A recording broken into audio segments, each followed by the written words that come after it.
I'm always on the lookout for brand new first-person shooter titles. My channel might be mainly focused on the Battlefield franchise, but that doesn't mean it's the only game that I play. Now, something caught my attention yesterday. With the announcement of Battlefield 5 and it using World War II as its setting, I think this brand new first-person shooter title is going to interest a lot of people. This game is called World War III.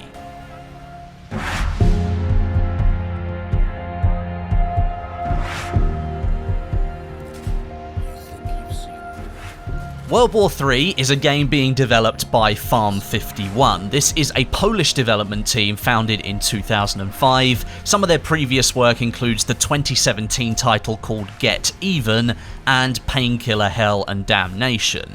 Now, World War III is a modern-day first-person shooter that takes a Battlefield-style approach to combat, so you can maybe understand why this piqued my interest. It's taking cues from true combat engagements and militaries, whilst trying to deliver on tactics and team play at the same time, and it's going to feature 64-player battles as well. So it sounds like a very ambitious project.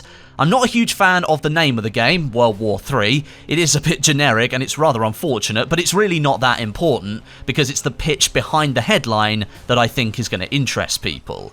Here's what the developers have to say, summarising their brand new game called World War III.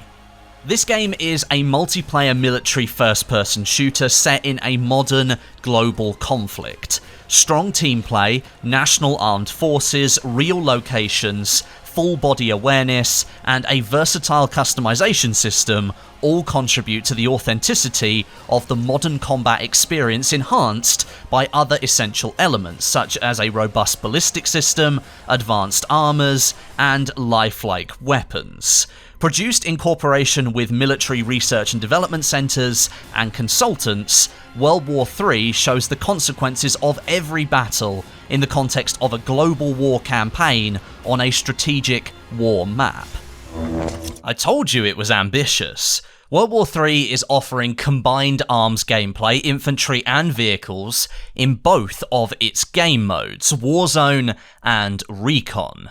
Now, as far as I can work out, Warzone is the main game mode. This is an attack and defense scenario where players can use all the tools in their arsenal, working together as a team over fortified objective points.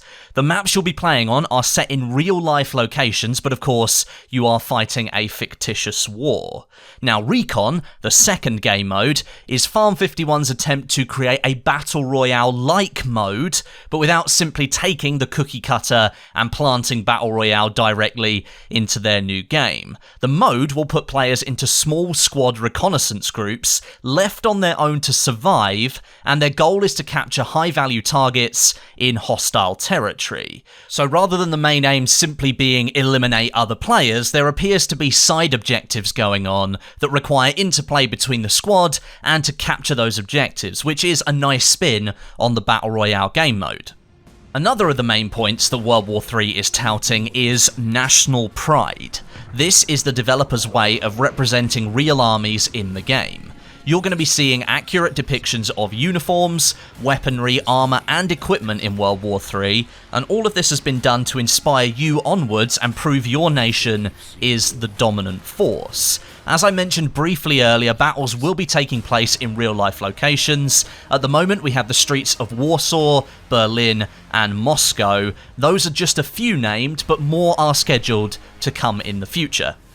An overarching system in World War III will be the strategic war map. The developers are implementing a meta layer for players to see the outcomes and consequences of each battle they win or lose on a wider scale.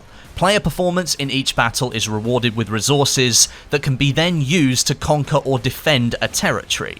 Each nation's performance is sort of tallied up, and the better your nation is doing, the more resources you get to continue the push.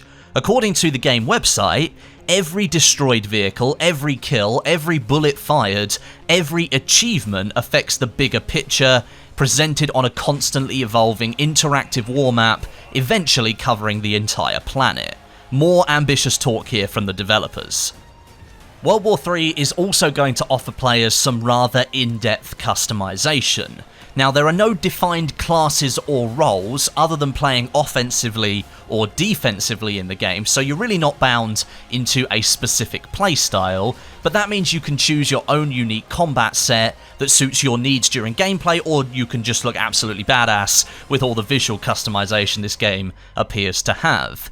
There will be hundreds of combinations of weapon parts, attachments, skins, camos, and paints for your guns, and the same rules apply for vehicles as well, apparently. Tactical gear and uniforms can be fully customized to give your soldier a very unique look that likely no one else on the server is going to have. Now, I'm a little bit concerned at this early stage that not having some defined combat roles could lead to a little bit of a breakdown in gameplay if players aren't equipped with the right weapons and equipment, but really I think we have to wait and see how the game is even going to play first. Without seeing proper gameplay, we really have no idea what pacing the developers are going for with this brand new game. The fact visual customization will be part of the game obviously brings up the question of loot boxes, microtransactions, and even the pay-to-win argument, and the developers have directly addressed that already. We don't plan on adding any microtransactions during early access. The decision on whether to add them will be consulted with our players, but even then, we don't plan on affecting gameplay in any way, only visual aspects of the game. This is a good response out of the gate from the development team, stating microtransactions will only be available to purchase cosmetic items, and the likelihood is that during the early access phase of the game, due to launch in late 2018, there shouldn't be any microtransactions whatsoever, but I'm not going to hold my breath there, because there have been countless other early access games that have said they won't introduce monetary systems into their games during early access, and then they've gone ahead and done it anyway. We'll just have to wait and see. Now, there are certain elements I've already spoken about regarding the inherent team and squad play in World War III, but the developers are really pushing it quite hard in their pitch. Whether you're playing offensively or defensively, the key is to stick with your squad and bounce off each other's strengths and weaknesses during a match in order to be successful. The dev team are also stating, and get this is quite a bold statement, they have the most authentic bullet versus armor system in the FPS genre to date. That is a huge statement to make. Apparently this was achieved through years of research and development with military professionals. There's going to be a ballistic system in the game, a weight system, full body awareness, vehicle physics, and of course the extensive customization system that we've already spoken about. All of that will affect gameplay in a meaningful way. Without any real reference to any of that though, we're going to kind of have to take the development team's word for it until we see some proper gameplay. Now, the development team is stating an early access release for World War III in 2018, and the game will be a PC-only title. Steam is the platform the team will be using, and the point of entering it into early access is to use the wider community to help test and balance the weaponry and equipment in the game properly.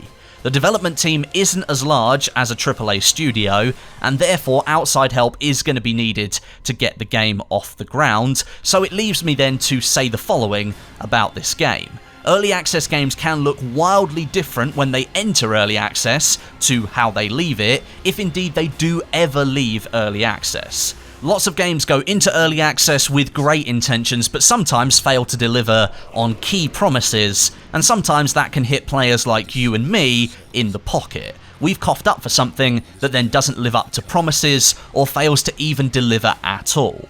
The game sounds really cool, and I will be keeping tabs on it, but right now, let's take all of this information with a pinch of salt. Let's not draw any conclusions until we've got further information. But there you are, that's World War III, a modern-day Battlefield-style game that's going to use authentic national gear and equipment in real-life locations fighting a global war. You can definitely colour me interested. But what I'm interested to learn about is your thoughts on this. Leave them down below in the comments section, any concerns you might have, and let's start a conversation about this game. It does sound very, very promising. But thank you very much for watching, and until next time, my name is Westie, and I'll catch you guys in the next video.